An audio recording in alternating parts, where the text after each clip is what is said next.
mission. Shortly after Laura, the American mission formed a church at Torre Pellice, right in the heart of Waldensian territory, because there were some Baptist ministers who had been Waldensians. Among them was also my great-grandfather, Enrico Paschetto, who was one of the first ministers at Torre Pellice.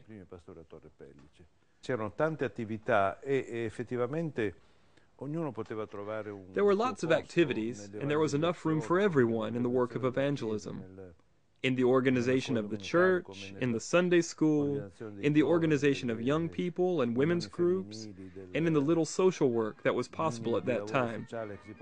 We were called to preach in factories and on trade union premises, and so it was a particularly good period for evangelism, and the harvest was abundant.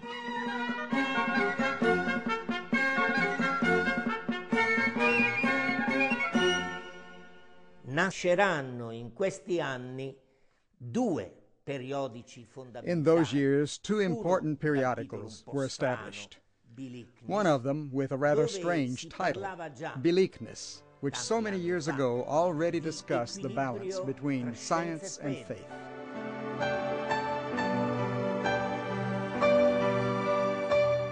Beliqueness, a strange name, isn't it?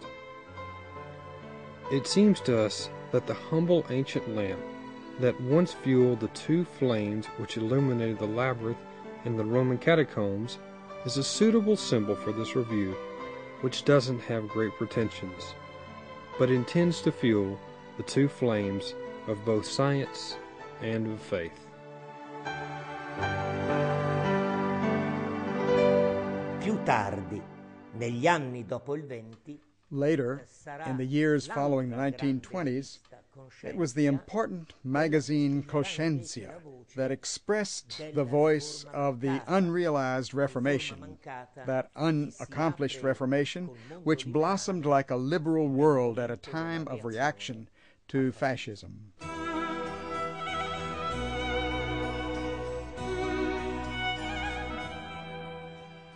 The future of Italy is bound to its spiritual renewal. In our midst there is a movement of religious protest, but it has been muffled because it was not able to overcome the old Italian prejudice that Christianity is limited to only one of its historical forms, Catholicism.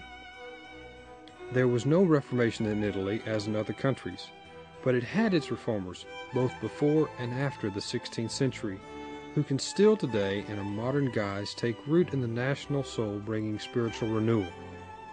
This perhaps could be Italy's contribution in times ahead.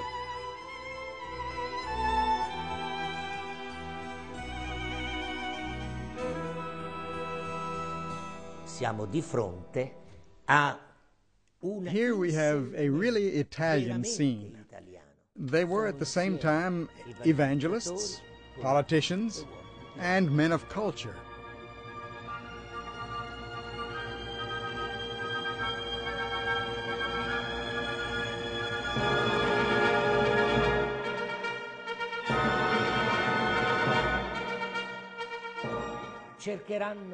And they tried to make a contribution when circumstances changed in 1920 and the first Italian Protestant Congress was held. It was a contribution given grudgingly because they could not easily forget that they depended on certain foreign mission organizations, and Rome was no longer the center of evangelization.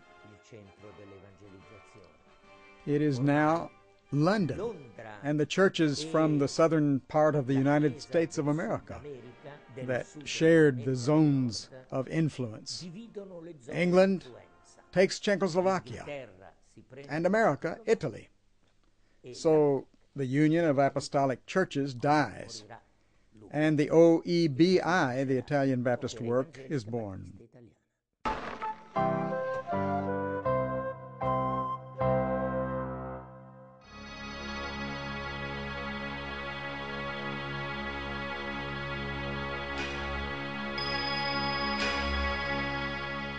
A dark period in the history of Europe now opens.